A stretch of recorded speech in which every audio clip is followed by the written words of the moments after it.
All right, guys, welcome back to the Func Med Nation podcast. It's my pleasure and privilege to talk to a mentor, dare I say a friend, Dr. Ed Osburn. I'm going to give you his bio, and then he's got a hard stop at just about an hour. So we're going to jump right into it without much preamble.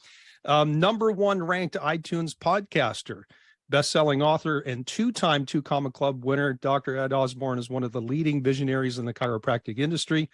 Through his Laptop Lifestyle Academy virtual podcast training course and Men of Iron Brotherhood, he offers a range of training for doctors who want to build massive movements and far-reaching impact while creating multiple 6- and 7-figure businesses. His philosophy is simple. Your practice can be anything you dream it to be, and your success does not have to come at the expense of your quality of life. And man, you're singing my song when you say that. So welcome. It's good to be with you again. Yeah, I'm excited. I'm pumped for this. Yeah, very good. So you and I've known you now for a few years. I guess it's probably going on something like 4. Because I think I was living in South Carolina, when I first jumped on to your laptop. I can't get that phrase. I know. Out. I can't even say it. Don't worry. Laptop lifestyle program and training. And one of the reasons why I wanted to talk to you in the context of the podcast and the community that we're speaking to is I've been online in some capacity for quite a long time. Mm-hmm. I found myself, even though I was doing online stuff, I was behind the curve because things had changed so rapidly. And I do remember a time, probably back around 2012, 2010, when being online meant you had a website, maybe a WordPress website, and it didn't have to be all that sophisticated. And people would just find you and, call your office and become your patients. Yeah. Yeah. And that, dude, that's so not the case anymore. And so one of the conversations that I want to have, because I know we could have many different conversations in an hour, one of the ones I'd like to have is from your perspective, how much and how have things changed?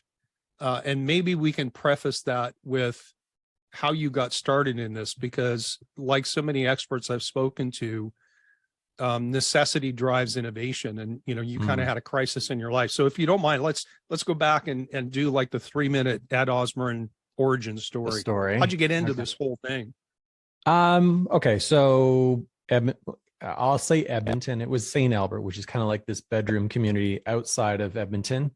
If anyone knows Edmonton, Alberta, it's I call it the armpit of Canada. And everyone I know from Edmonton actually laughs when I say that. So I insult anyone, I'm sorry, but it's true. I had a great practice with my then spouse or wife. We had a pediatric practice. We built a very healthy practice. We were well known. Let's see, I was probably like 12 or 13 years in. And I thought I was a pretty healthy guy. I was running marathons to train for ultra marathons, doing CrossFit in between, seeing patients like very, very high volume. And I was so tired. I couldn't, I would train and then I had to literally crawl to the bathroom.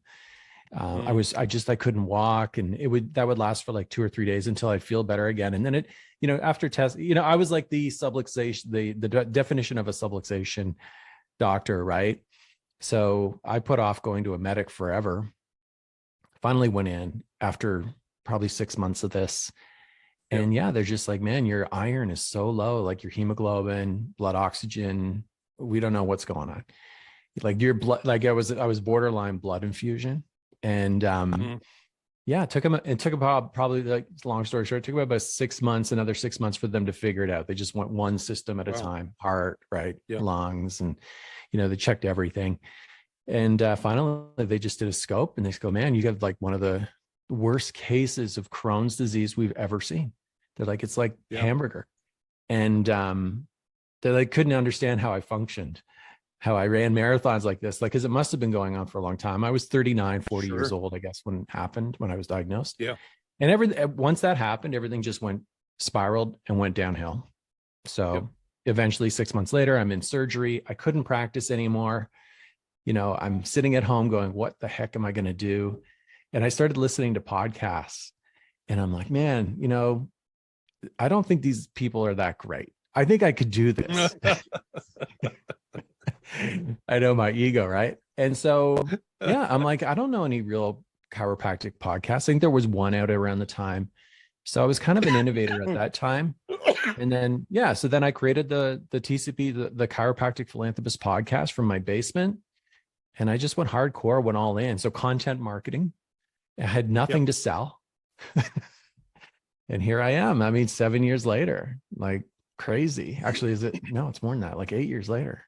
Here I am. Yeah. So, this Func Med Nation is my second podcast now. And the first one, Inflammation Nation, which is, it's a healthcare consumer facing podcast.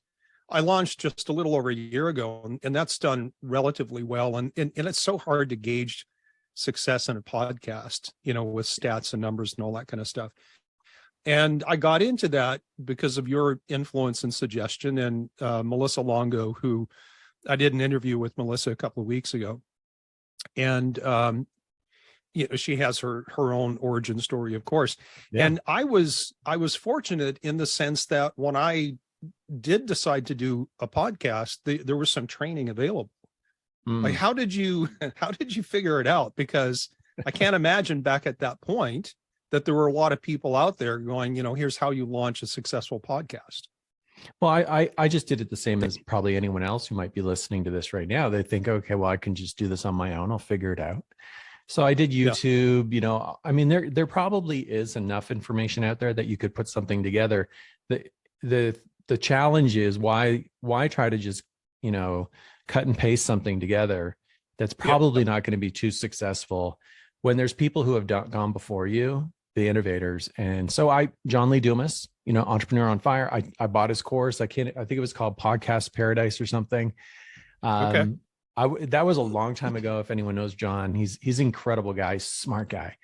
And back then I did once I got a little bit of level of success, like just a little bit, a taste, I joined his Fire Nation Elite. There were like 10 of us paying him $300 a month. And it was so much money for me. And I'm like, wow. I got 5 minutes a month with John to get on a call. And so, I mean, I've always had mentors. I've always had people. I give credit to everyone who's gotten me to a certain level of success. And that's where what you have to do. You have to learn from others. And then you become someone who can not only teach, but someone who can innovate what they learn. Yeah. And that's really what I've done is I've just learned and then innovated. And now I just teach from experience, I guess you could say. Yeah. Yeah, it's a good place to get to when you can just, because I think a lot of time when you're teaching from experience, it becomes really authentic, right? Because you're speaking from your heart, you're speaking from experience, and that's different than and I know that you have frameworks and curriculum and all that kind of stuff, but I do believe that when things are spontaneous and heartfelt because it's born out of the pain that you yourself have suffered and the victories that you had over the obstacles. I think it's just kind of takes on a whole different life and a different flavor. And it makes me wonder, Ed, when you started podcasting, and I understand the necessity of it at the time, what were you trying to accomplish? Because it doesn't, I might not be right on this, but it almost sounds like at the time, you didn't have anything to offer in the sense of, I can train you this way. I mean, you were a voice and you started talking and interviewing experts in the chiropractic profession. And here's just a little FYI for listeners. You don't work only with chiropractors. I mean, you work with business people of all different varieties and not just within the healthcare space. That's correct, right? Absolutely correct. And however, the more people that I work, I'm very selective if it's not someone who's chiro or health related. Yeah. It's just, it is a whole, business is business, but marketing and messaging is a whole different ballgame when it comes to being a health professional, I believe. So, yeah. So, okay. I understand. So when you first started podcasting, what was that initial vision? And at what point did you start to see, well, this is maybe a lot bigger than I had anticipated? Well, I mean, again, truth be told, I mean, go listen to John's podcast. Our podcast flow is not unsimilar to John. Like it's basically Entrepreneur on Fire for chiropractors. So Gotcha. I had a specific flow, and it was, again, you could tell that I had taken some training from John Lee Dumas, and my whole purpose was, like, I'm sitting in my basement. I can't leave. I can't even lift my kid, right, who's like 10 pounds at the time. And I was like basically in a diaper. Like, so I was like really like, I was like, how do I when that happened, I lost completely a sense of who I was. And I lived and breathed chiropractic. So I wanted to, yeah, that was the birthing of the philanthropist, isolation. And I'm like, there's got to be other chiros who feel isolated. And so when I came, I'm like, I want to just give back. So I called it the philanthropist. I was going to call it charity, the chiropractic charity or something. It was, and either way, it was a pretty bad name, but it worked. It was, it's memorable. So yeah, I just started, I came up with a flow. Back then we used Skype to record. Yeah. So I was using Skype and I was doing these calls, and I think I did 30 episodes before I launched. So a lot of content. I learned a lot. They were bad. If you ever go back to those, we're over 400 in now. And I was just really felt blessed to be part of it. It gave me such a great appreciation for our profession and the diversity, the dichotomy, like the eclecticness of our profession. I never had one conversation that was similar to any other in 400 conversations. It was really, really brilliant. Yeah, I loved it. So it was just as much for me as it was for everyone else, but it turned into this piece of, again, we'll come back to that word, which is content marketing. The creating of value with nothing to sell, and a lot of people, especially doctors who are listening, see, they can't see how creating something like a podcast without having something like an offer, like say a call to action at the end to go buy my shit. Sorry, go buy my stuff. You can say and how that can benefit them, because we're all taught to measure ROI. Well, there's ROI that can come back to you in other ways that will create monetary flow. And podcasting is definitely, like I can't remember who said this, is it's basically the father of content marketing, but he said basically, like, you shouldn't be marketing if you're not content marketing. Like, you shouldn't even, if you don't have a content marketing strategy, you shouldn't even be marketing at all. Like, you shouldn't do anything. Yeah, it's that important. So when my undergraduate degree before I became a chiropractor was in business and advertising. And I don't know if you know this part of my story, but I worked for a couple of ad agencies in Toronto before I moved to the States to go back to school. And my account was Harvey's Hamburgers. Right? I was the junior account executive for Harvey's, which for our non-Canadian listeners is a big fast food chain in Canada. And our agency really wanted to shift their advertising to kind of like the feel good fuzzy stuff that McDonald's was doing. And I understand I'm saying these words in the context of functional medicine, right? And that's actually my crisis of conscience was one of the reasons why I left and became a chiropractor. But anyways, but the marketing director for the company, the national marketing director, everything to him was about, if we run this ad, how much money are we going to make that day, the next day, the next week? And so everything was promotion, sale, new flavors, doing this. And everything was so short-term focused. We couldn't get him to see that there is value in pulling back and not selling anything other than the fact that you're a company that does something good. And maybe that's debatable when we talk about fast food, but who doesn't love a good burger? And I think it's the same thing, because I had a similar struggle when I started working with you and really questioning whether or not what I was doing was worthwhile.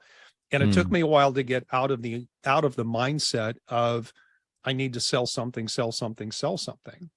And so not that I wanted this conversation to become about podcasting, but it's your start. It's the number one thing that I've done in the online space that's made a return, even though it's not like I didn't start podcasting because I wanted to attach it to an offer. I wanted to educate people in an era where do-it-yourself healthcare, people taking care of themselves, is becoming kind of a necessity because healthcare is so broken. Yeah. And lo and behold, in not selling people, it's become my number one source of new clients in my one-on-one coaching programs, right? So, Yeah. I mean, the return came even though I wasn't expecting it. It took some time as well. So let me go back to the question, because I think we kind of took a little bit of a detour. It's all related, but when you started recording your podcast, I know that you were wanting to give back, but if you compare what you were doing then with what you're doing now in terms of coaching on the development of online businesses in such breadth and detail, right? You're not just like a one monolithic kind of guy. You do one thing. I mean, you coach in so many different ways. Mm-hmm. How long did it take for you to start seeing, if I'm going to do this, I'm going to have to touch on all these different points? Like, when did the vision explode for you? It was there was an intuitive piece to it, right? Mm-hmm. And then there was just the universe. I don't know. Like, I mean, now with what I know, right? Now that I do have formal marketing education, now I can see how I just kind of stumbled my way through it, but I never really had a clear objective. I didn't know. And then I'm just like, okay, well, I'm going to teach everyone how to do what I did, right? Teach from experience. But now that I see it, I see, oh my gosh, like this, I just kind of stumbled into a strategy. So I think there was a little bit of intuitive to it. Like I'm just a natural marketer. So yes, when I was doing the podcast, what happened was I was kind of in that awareness phase of marketing. So people were learning about me. They had never known about me. I was guy in my basement. So that took like 3 to 6 months, just like talking to people, getting my voice out there, getting recognized, social media posting, just being relentless and ferocious in my marketing, not offering anything really. And then doctors, I was having these conversations and they were saying, you know what you should do? I would love to learn what you're doing, like how to start a podcast for my practice. And I'm like, boy, that would be a great idea. You should do that. And I mean, actually, if you go and listen to any podcast now, or many of the podcasts, I'd say 8 out of 10, they've taken coaching, our program. Like if it's a chiropractic program or podcast out there, they've probably done our program. Yeah.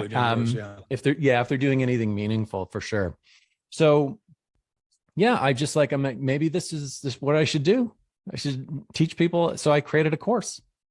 And so you did what a savvy marketer does, which is you listen to the marketplace and then you fill a need. Which is really so I went from, right? It was really interesting too, because I shifted from awareness. See, this is what I think a lot of doctors don't understand is they have to test, they have to validate, they have to be out there and asking questions. And that's me. And I was doing it maybe unintentionally, but I was doing it. And my audience came to me and they said, hey, here's the problem I have. Can you solve it? And I'm like, yeah, I can do that.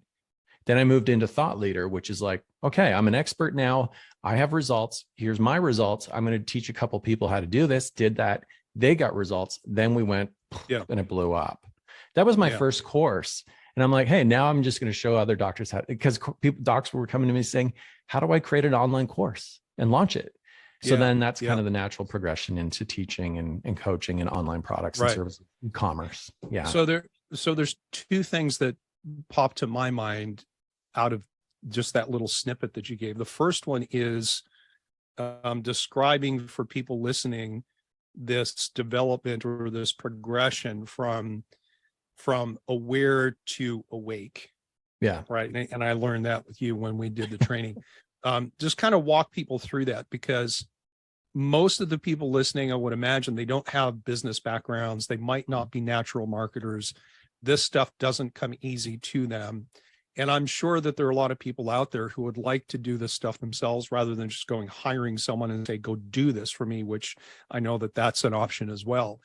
But just like talk to me as I know nothing, and talk to me about how I view the potential marketplace or the marketplace that I might potentially want to interact with in terms of this concept of aware to awake and whatever stages might be in between. Why is that even important?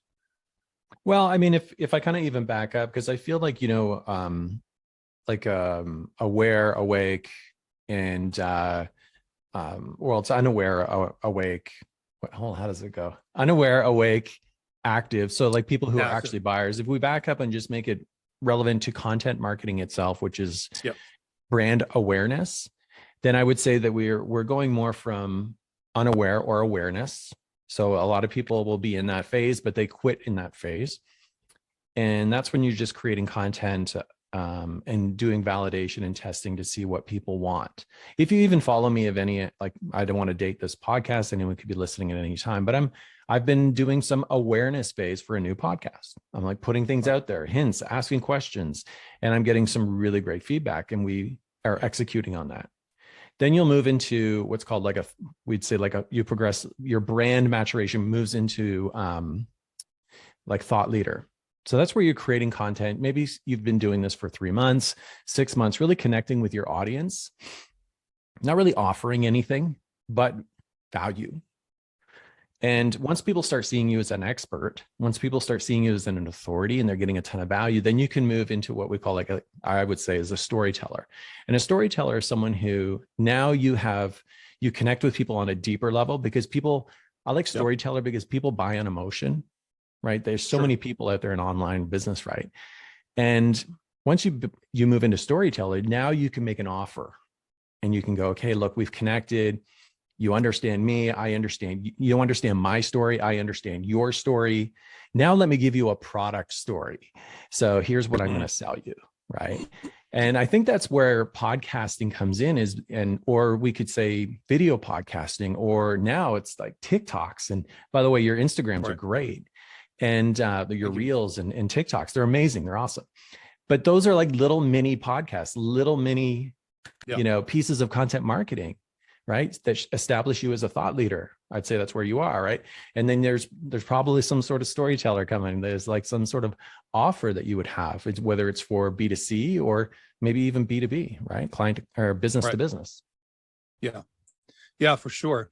I was saying at the very beginning that things have changed so much. And this is one of the themes of this podcast, is just looking at the business of functional medicine, how much it's evolved. How necessary is it for anyone in the healthcare industry, any credential doing any type of work, to have some kind of online presence? And if it's necessary, why? And what are the different forms that it can take? Because I know you're big on, not everyone is going to do a podcast well, for example, right? So, everyone's got, you call it finding your superpower. So let's start with the necessity. Like, if somebody's not online doing something, are they missing out? What's the cost? I think so. Like, I mean, there's two considerations. One is like, let's talk about the doc who's in brick and mortar. And they have to be doing some sort of marketing, unless they're just doing referral based, which is great. But even if you're just a one-trick pony and your marketing you got one pillar of marketing, anything can happen. And we've learned this over the last few years. Anything can happen that is the unexpected that can completely turn that faucet off. Right. So I'm a big believer in having multiple pillars, at least 2 or 3. And again, I think that if you considered, or docs who are listening, consider that instead of thinking of like, I have a website, or I have a Facebook page or Instagram, and I got to create stuff for it. And think of it as digital real estate.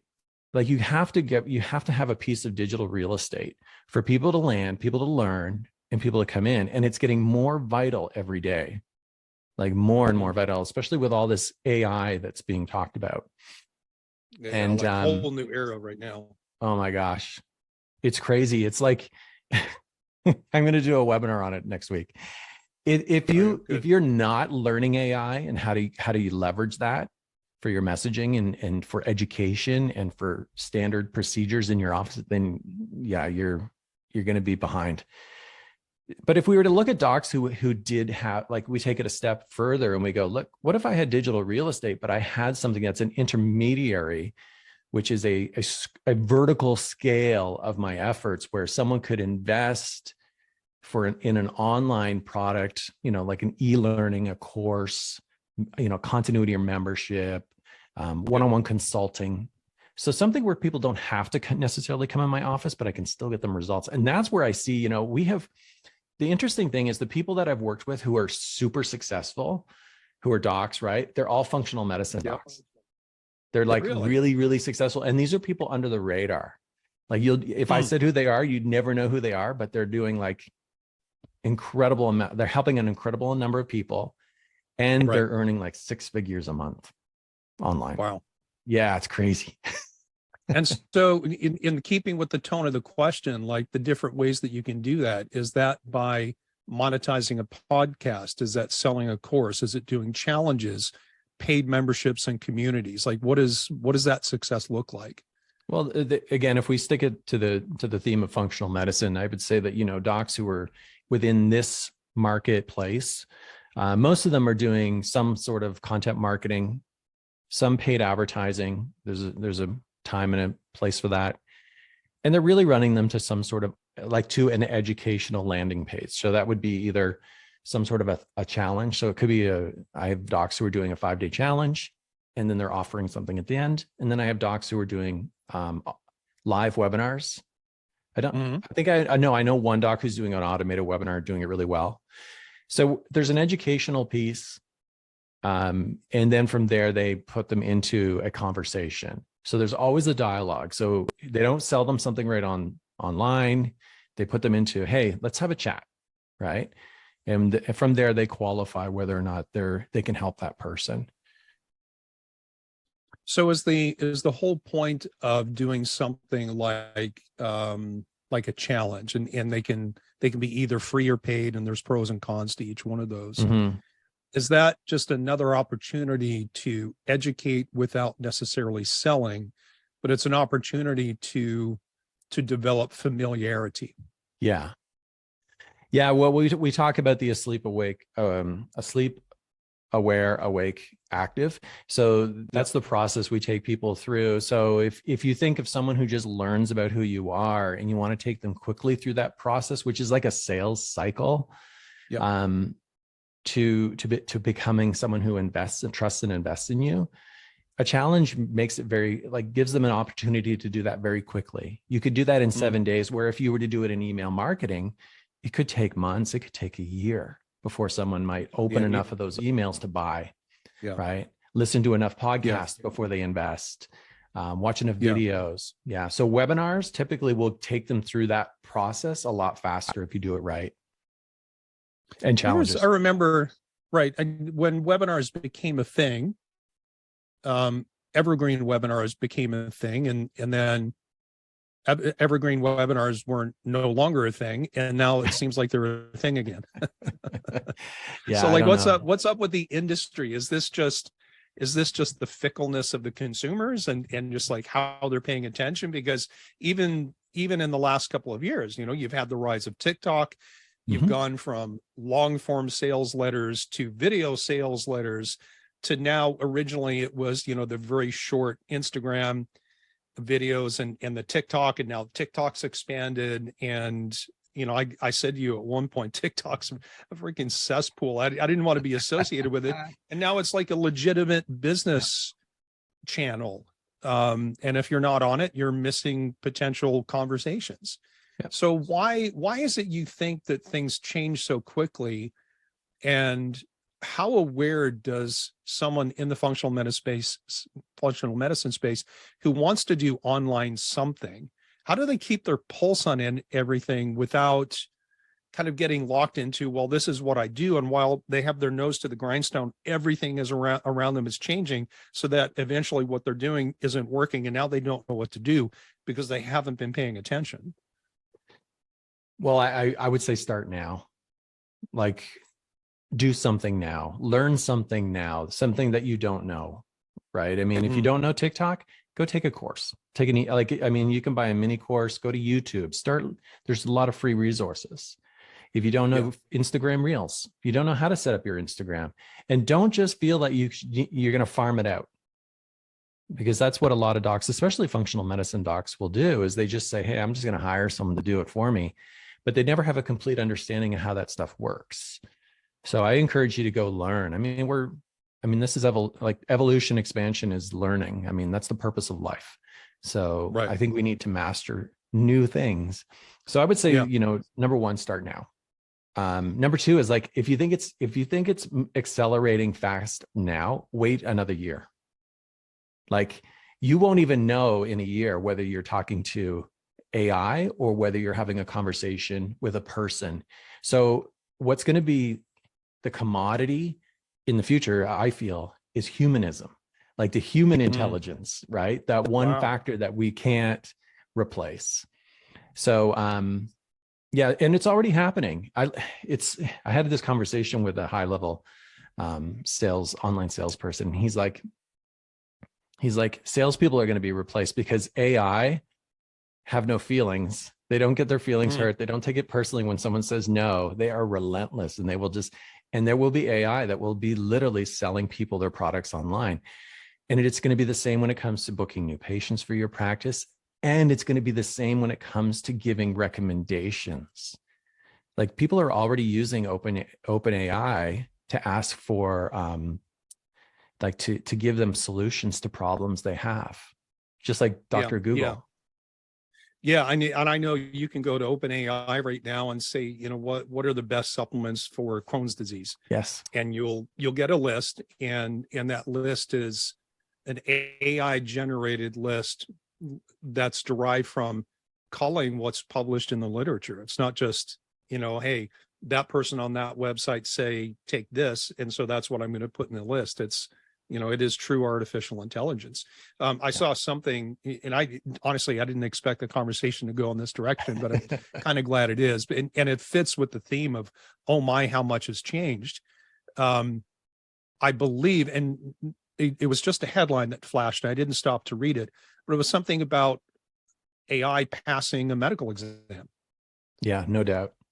Like and at what point do we, as healthcare practitioners who curry in the commodities of education and information, I mean, you're right, it will be easy to replace us. And I think it's very forward thinking to see that the future commodity is going to be that human connection. Yes, and it will be virtual. Right. Okay. So medical doctors, I would be worried. GPs, right? I would be concerned about, whether I'm going to have a patient coming in anymore. The beautiful thing about functional medicine, about chiropractors, anyone who's using a modality, or, we use our hands, or we use different techniques to help people, I don't really see that as being a challenge. I mean, people will always need that. Right. Sure. The intuitiveness of healing, right? The experience. But yeah, OpenAI is going to be, I mean, we could go there right now and say, hey, give me 10 topics for TikTok, that are the top trending in autoimmune disease or thyroid. And it'll give you the titles. It'll tell you the ones. And then you could even say, well, write me a script for each, and it'll write you a script. Yes. But you do have to understand that you're talking to like a 7-year-old. So, although it's learning. And so you do have to take that into consideration as well. So you have to, I call it, put some humanism into it, or I don't even think that's a word, but you have to humanize it. So you have to make it your own still. But I feel it will be very different in a year. So one of the things, and back to content marketing, is like, I feel like a lot of doctors struggle with is like, what do I do? It's like, I have to create something today. Now you can use OpenAI and you can, the content, you could just ask it for content and it'll give you ideas for, endless ideas, infinity. Yeah. Yeah. Yeah. And I do understand that there's a disconnect, even though, when I read things that you've written, when I listen to you speak, there's a voice and a tone that you have. Now, I know that you can go to OpenAI and say, write a blog article in the voice of Matthew McConaughey with his humor that's a little sarcastic on this topic, and it will do that. And you're reading it and you're thinking, oh yeah, it sounds like Matthew McConaughey. Well, do you think there'll be a point where I can interact with AI to the point where it learns my voice and my style, so that if I say write a blog article on this, it comes out in the way that I would write it, and I would have minimal edits to get it to the point where I want to push it out to a website, or give me a script that I can use to narrate, a podcast or something like that. Will we get to that point where it knows me and can duplicate me? I think it already does. Like, so, if you've spent a good amount of time, and I've spent a lot of time using it, I've been using Jasper, if anyone's familiar with that. So that AI for probably almost 2 years. And then when Wow. when chat, like OpenAI came in, I just started playing with that too. But what it's done, I'll give you an example. So we have a client who, we're doing a full build, doing a massive launch. And one thing I don't do is copy. I'm just like, hey, we're going to do everything, but we don't do sales copies. Either you're going to write it or we're going to get someone to write it for you. The quote came back, it was like 12,000 US for the copywriting. It's a lot of emails, a lot of follow-ups, like sales pages. And they're like, you know what? I'm not doing this. So I think I'll try and do it myself. And I always like jump in. I'm like, all right, I you know what? I'll do it for you. So I jumped in and I wrote it all through AI. And this isn't a it's not a profession, right? Or like a health profession. Yeah. However, like, for example, like writing a sales page, it was like, write me a caption for, and then the next question and the next question. So the more that I wrote, like I literally would spend 3 hours just writing in one stream. So it got smarter and smarter and knew more about what I was asking for and the tone. Yeah. And give me 3 quotes and give me a fact here and 3 benefits and give me the 3 reasons why someone wouldn't buy. And by the end, I had this, long conversation with OpenAI, and I was able to cut and paste in all of that into a sales page. And then we edited and humanized it. Right. Yeah. And it was actually really good. It was good. That's crazy. It is crazy. So to answer your question, the more that I like in that went on, I think I may have even gone like 3 days in that same thread. So it learned more about me and what I wanted and my voice. Yeah. So I would imagine then the next time you go back to do that, you decide to jump in to do something you said you wouldn't do, that the AI would be more responsive, and what took 3 hours might take 1 hour. I think it gets smarter every day. The more people use it. I don't know where this is going to go, but it's learning. Yeah. Pretty sure this is going to be, this will be the Terminator, right? Yeah, that's right. So one of the things when I first started working with you, and I don't know if this is applicable only if someone's not doing anything online or if they're doing stuff. One of the things that was very valuable to me was to sit back and to start thinking big picture in terms of what is it I'm trying to accomplish? How do I strategize this? What's the flow? What's the structure?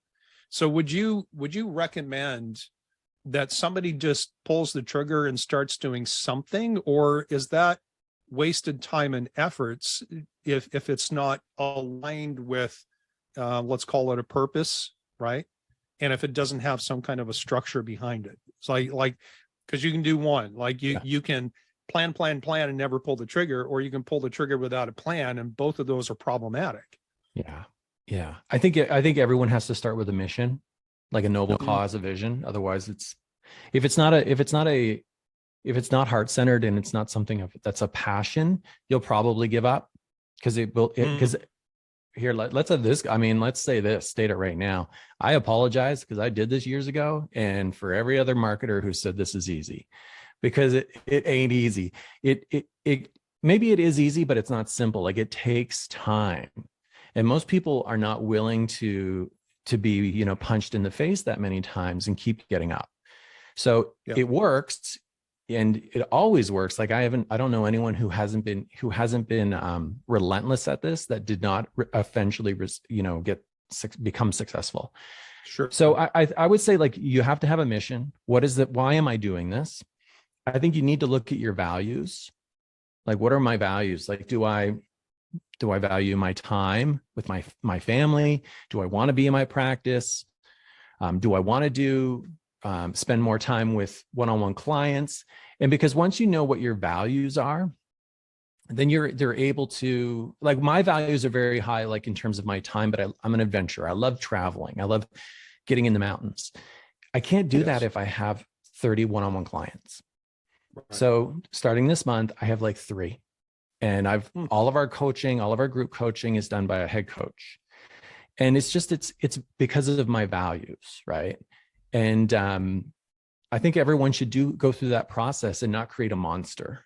So that'll dictate whether you're going to create an online course, which is very, like, doesn't require a lot of your time, right?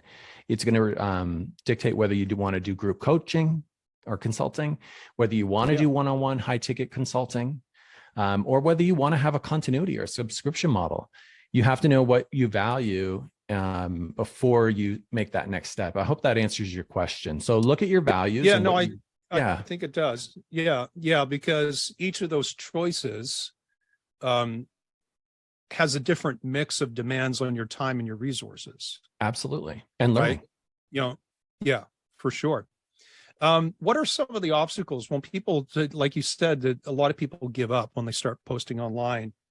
And I have always been, for better or for worse, a ready, fire, aim kind of person. I'll just, like, give me the general idea and I'll just go do something, and then I'll fail, and I know I'm going to fail, but I'm going to learn from that, and I'll do it again, and I'll keep learning until I get it right. I don't have a problem with that, but it is frustrating.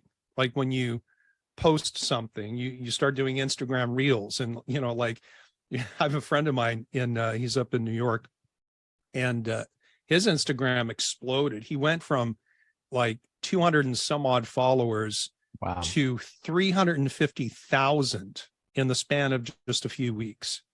Right? This guy he just knocked it out of the park. And I'm looking at my numbers going, dang, like, what is wrong? And I'm like feeling like a failure. And so how do you tell people, is it just a matter of iteration and time? Or is there a point when you say, like, maybe you need to think of a different channel? Maybe that's not your superpower. Maybe you'd be better off doing podcasting than Instagram reels or blogging or something like that. And when do you say, maybe stop posting, let's backtrack and let's work on passion and strategy. Let's make sure we know what your message is and that you're clear on that. And then let's go back and let's revisit it. Like, how, as a coach, how do you sort all that stuff out so that you can effectively coach somebody through that first challenge of, crap, this isn't working? Well, I mean, I say this all the time, and it's like, most of my time spent as a coach is mitigating expectations. Of our clients in our group, is everyone has the expectation of the unicorn, right? Yeah. Who goes viral overnight. So I would also just, say that, look, is it a failure or is it feedback? So I'm very transparent about my business, and I did a full 5-day challenge last week, and we didn't even come close to the numbers we wanted to see. Now, both in income, but also in our time we put in, and we want to help people, right? We want doctors to help, to be part of our group. And I had to sit back and I'm like, well, I could say this is a failure, but actually when I looked at it and the feedback that I could see, I'm like, oh, I know exactly why I made it. There were like 3 key things that I didn't do, which was kind of sloppy, really, if you think about it. And it's feedback. So I'll never make that mistake again. Like, I know how I grew my business, and I tried to bypass one. It was really one key thing. And I bypassed that. And also, my ads, I couldn't get my ads up in time and stuff like that. So there were little things, but it's feedback. But for someone like myself, I don't go, well, that didn't work, I'm never doing this again. Right. Yeah. And so to answer your question, I think at some point you have to have a little talk with yourself, like internal talk. And if you're like, look, truly, this isn't working, I'm not feeling it, and we need to try something new, then you try something new, because you're in that awareness phase, right? So he went from like awareness, testing, feeling shit out, to thought leader right away, right? Now, some people get stalled out in thought leader, and they never make the transition to storyteller. Like, they'll never make a sale from that. They'll never transition that into a profit. So that's just the next level. But so what is the difference? If you can just take a second, what's the difference between a thought leader and a storyteller, and what's beyond? Because I always kind of thought like the term thought leader is almost like the pinnacle. That's the person to whom everyone else looks. But it seems like storyteller is a little bit more dynamic than that. Well, a storyteller just is a salesperson. They have the sales acumen to make the sale. They are really great at sales. I was talking to a one-on-one client this morning. He goes, "I'm just crappy at sales." Well, you'll always be crappy at sales if you keep telling yourself that. But he's really, really like brilliant guy. Like he is an innovator at what he does and very well respected. And some people might even just say, to be surprised. So maybe they need to just do some work on the sales part, like the sales confidence, right? So I think being a storyteller just means, when I say storyteller, it's the ability to connect with people on an emotional level. So like empathetic emotional level, and to show that you can get them the results, the trust piece, right? So is one of the differences there the fact that there is you can be a thought leader, let's say that my Instagram reels went viral like my friends. That's great, but there's no interaction. And, maybe there's a comment that I respond to, but it's not like I'm doing a 5-day challenge or a live webinar where people can interact with me and spend more time other than the 90 seconds that they watch my reel on Instagram. So is that one of the main distinctions between a thought leader and a storyteller, is just simply the opportunity to make that connection, to understand the pain that someone is feeling so that you can offer them the solution? Yeah, you can mobilize. So a storyteller can mobilize someone to do something, Gotcha. to change. Yeah. So that would be to click a button, buy my stuff. They have the courage to do that as well. I mean, I've had Instagram reels that are like 750,000 views shared, and reels created using my original audios, like thousands of them. But, at the end of the day, when I look at it, I'm like, well, has that ever turned into anything other? So that you would be considered like a thought leader. I mean, somewhat viral, but has that ever turned into anything of like a profitable conversation or even a sale? Probably not. So I don't spend my time on that stuff. How much time does somebody have to invest in creating value without asking for a sale before asking for a sale actually becomes a logical next step? Like, is this something that you have to nurture an audience for a few weeks? I mean, I know we have some standard guidelines with things like email marketing. They have to have X number of emails before you're going to, typically they're going to be interested in buying. How is it? What's the time frame with the content marketing, giving value, free information, and then, okay, by the way, I've got this course, I've got this, like, what's that time frame? I'd say 90 days, 3 months of consistent effort. Knowing though that you should also know what your offer will be. Like, there in your mind, you're like, okay, this is what I think I'm going to do. But it may change, right? Yeah. Based on your audience and what the feedback they're giving you. But I would say 90 days. And that could be, creating a following on not just a podcast, but creating a following on Instagram, creating, priming your social media. So it's all cohesive. So it's all your branding on Facebook and your business page. I would like, if I gave a number though, of people who are really, really paying attention to what you're saying, I would say 300. So I've seen some really successful launches for higher ticket offers just in with 300 followers on Facebook. Really? I guess a lot of that just depends on the problems that you're solving, right? Because, as I learned from you, more complicated problems demand more expensive solutions, right? So that, easier to get into the higher ticket stuff. So is it a circumstance, like, for example, and I'm thinking about I'm trying to get free coaching. Here's what I'm doing. So I've got 3 or 4 online courses that I've created, and I've sold a handful of those over the last year or so without kind of really even trying. So let's say someone has 4 e-learning courses that they could sell. Would it be an appropriate thing for them to break the year up into quarters, and each quarter they spend 90 days driving value in one topic of one of those courses. Let's say it's detoxification. And Right. so they spend 90 days talking about detox consistently in all of their social media channels and their podcast. And at the end of 90 days, they say, by the way, I've got a course.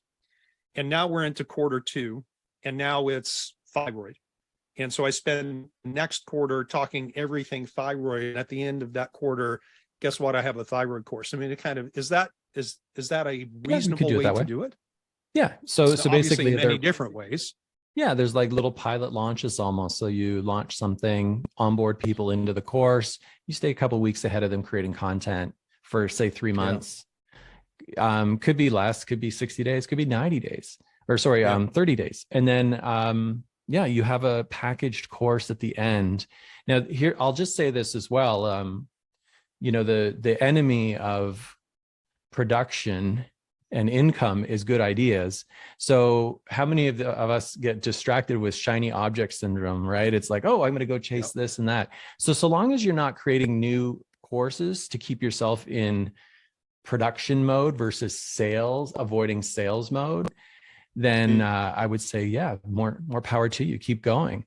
But I have yet to meet, and this is a massive realization I've had this year, especially with working with so many docs. I've yet to meet anyone who has been able to replace their income or really substantially augment their income doing e-course sales. And I mean, that not just specific to our profession, like at all. So e-courses tend to be, I would look at them as a front-end offer, a way for people to get some experience with you, learn, like get some results. But they always have to lead to either like a monthly recurring revenue model or to a coaching experience that's a higher ticket. Whether that's a group or one-on-one. Yeah, because otherwise you get stuck in eventually what happens is you will get stuck in the advertising wheel of spending money. That's not that's spending $1 to make $1. And I know people like who have made incredible courses, made $1 million last year, selling e-courses for $60, $100. And then at the end of the year, they're just like, I'm done. Because but if they had taken those 1,000 people who purchased initially, said yes, raised their hand, I want this, and turned them into a continuity model, a monthly $100 every month from each one of those people, their business would look very different. Yeah. So in that sense, you really, you look at these courses as a feeder into other things, which to me says, number one, if you develop a course, it has to be pretty simple. Right. You easily overwhelm people. Now, I think with content like that, you want to over deliver, but you don't want to overcomplicate, and you want to give enough value that people said, okay, that's enough. That was well worth the money that I spent. But in some ways, your content maybe should raise more questions than it answers, because there's always another question to ask. There's always another avenue to explore. Do you feel like everybody in the functional medicine space needs to have a course, at least one? Or is this just kind of another thing? Like maybe it's not your superpower. So maybe I shouldn't be doing courses. Maybe I should be doing something else. And I don't want to be distracted by doing courses because somebody else says, well, if you don't have a course, you're not doing it right. I think you'd be remiss not to have an online, like an e-commerce store. I mean, let me back up again here. So the e-courses can definitely be a upfront offer. So a way for people to take a course that leads to something else. So I would say, again, I love examples. So intermittent fasting, someone takes this course, it's 60 days, they lose 10 pounds, their blood glucose levels out, they're no longer pre-diabetic. Now they're like, great, I did it. Now what? So you create a new problem for them essentially, which is like, how do I sustain this? And most people, if you frame them, and this is just the truth, if you frame them over, 30 or 60 days that they can't do this alone, they've tried to do it alone, probably. So that's where your continuity can come in, and you can go, look, we're going to support you for the next year and make sure that these results sustain themselves. And that's where I've seen a lot of docs have been successful doing a model like that. Right. Yeah. So it leads to something. It's instead of a front end, well, it's a front end offer, or it's part of, say, if you were doing group coaching and someone signed up and they're investing a much higher level, and maybe they're working with you for 6 months, but they have 60 days of curriculum to go through. That's really an online course. So I've seen doctors do that, and that seems to be really successful as well. So almost like a 60 days of indoctrination and results. Sure. Right? Yeah. And it's also back to that. You're developing your authority. People are getting used to you. Yeah. I have to tell you this. I had a new client reach out to me a few weeks ago, and she contacted me through a form I have on my website. And so I texted her immediately and said, "Hey, this is Dr. Noseworthy. I got your email. I'm in the middle of a whole bunch of things, but let me know what you need and I'll get right back to you." And she texted me immediately and said, "Is this actually Dr. Noseworthy?"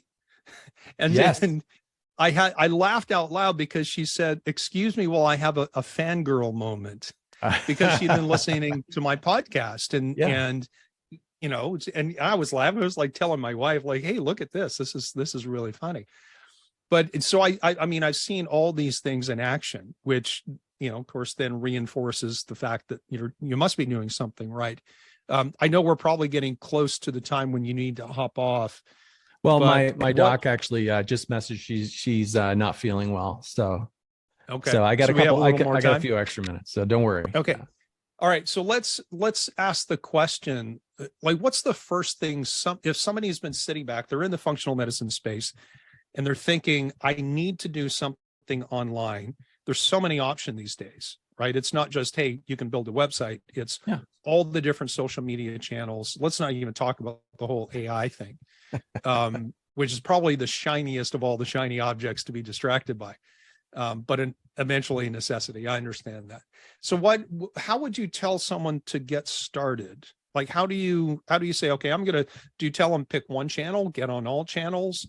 Don't do anything until you get your passion and your you call it your holy cause, your mission settle. Like, what is step number one? Well, I'd say step number one is do some research. So if you're thinking of launching a podcast, go listen like it, but you don't listen to podcasts, well, you should probably go listen to some, right? Sure.